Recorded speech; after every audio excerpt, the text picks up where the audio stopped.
السلام عليكم جميعا أعزائي المشاهدين، وأهلا وسهلا بيكم في فيديو جديد. وفي حلقة النهاردة هقدم لحضراتكم قائمة أفضل وأهم 10 مسلسلات أكشن وجريمة كورية جديدة واللي تم عرضها في سنة 2024، وهيكون ترتيب المسلسلات على حسب تقييمها على موقع IMDb. فمن غير ما أطول عليكم يلا بينا نبدأ.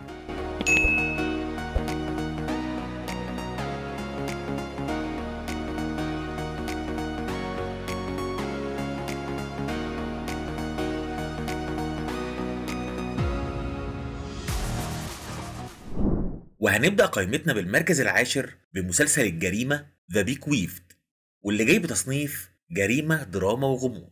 والمسلسل مكون من 6 حلقات وتم عرضه على شبكة نتفليكس يوم 19/1/2024. والمسلسل حصل على تقييم 6.4 على موقع IMDb. 둘 다 다음 피해자가 될 가능성이 있다고!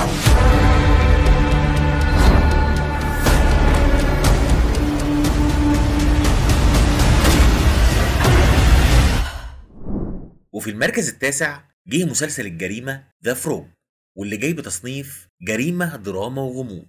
والمسلسل مكون من 8 حلقات وتم عرضه يوم 23/8/2024.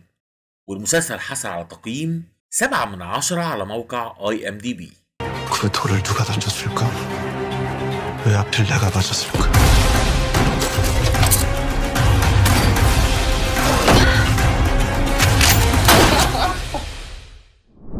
وفي المركز الثامن جه مسلسل الأكشن باراسايد ذا جراي، واللي جاي بتصنيف أكشن رعب وخيال علمي. والمسلسل مكون من 6 حلقات وتم عرضه على شبكة نتفليكس يوم 5/4/2024. والمسلسل حصل على تقييم 7.1 على موقع IMDb. 너는 동족의 적이다.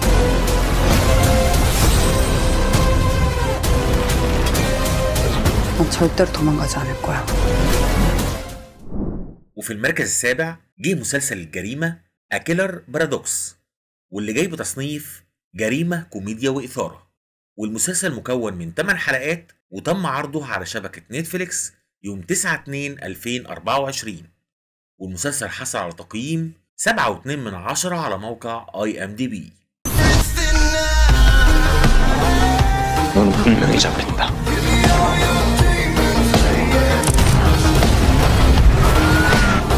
답이 없다고 해도 이게 내 선택. وفي المركز السادس جه مسلسل الأكشن بيراميد جيم، واللي جاي بتصنيف أكشن دراما وإثارة. والمسلسل مكون من 10 حلقات وتم عرضه على شبكة باراماونت بلس يوم 30/5/2024. والمسلسل حصل على تقييم 7.6 على موقع IMDb. 반을 바꾸자고 했잖아. 널 판단하는 건 내가 아니야. 게임이지. 난 그럼 그냥 피라미드를 쳐 부술게.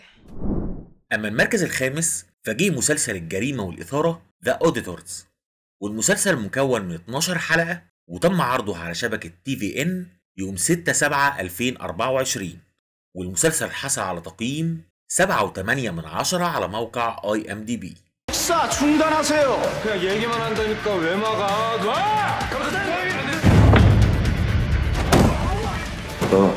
그 모가지 내가 진짜 잘라버릴 거야. 기대하겠습니다. وفي المركز الرابع جه مسلسل الجريمة تشيف ديتكتيف، واللي جاي بتصنيف جريمة دراما وغموض. والمسلسل مكون من 10 حلقات وتم عرضه يوم 19/4/2024. والمسلسل حصل على تقييم 7.9 على موقع IMDb. 너 같은 쓰레기 새끼를 잡으면서 얻은 교훈이 있어. 죄는 어떤 식으로든 언젠가 돌려받게 돼 있다. أما في المركز الثالث فجه مسلسل الأكشن كونكشن، واللي جاي بتصنيف أكشن جريمة وغموض. والمسلسل مكون من 14 حلقة وتم عرضه على شبكة SBS يوم 24/5/2024. والمسلسل حصل على تقييم 7.9 على موقع IMDb. 이 수사 계속 할 거냐? 네. 야, 말 몇 마디 했다고 기사가 빠지면 그 세상 너무 싸게 도는 거 아니에요? 누가 죽였는지 아는 얼굴이네. 난 봤거든. 네. وفي المركز الثاني جه مسلسل الأكشن فليكس اكس كاب، واللي جاي بتصنيف اكشن وغموض وكوميديا. والمسلسل مكون من 16 حلقة وتم عرضه على شبكة ديزني بلس يوم 26/1/2024. والمسلسل حصل على تقييم 7.9 على موقع IMDb. 제가 경찰입니다. 영화랑은 다르다니까. 똑같은데? 범인 쫓고 액션 장렬하고 체크하고. ما في المركز الأول فجه مسلسل الأكشن أشوب فور كيلرز، واللي جاي بتصنيف أكشن دراما وغموض. والمسلسل مكون من 8 حلقات وتم عرضه على شبكة ديزني بلس يوم 17/1/2024. والمسلسل حصل على تقييم 8 على موقع IMDb.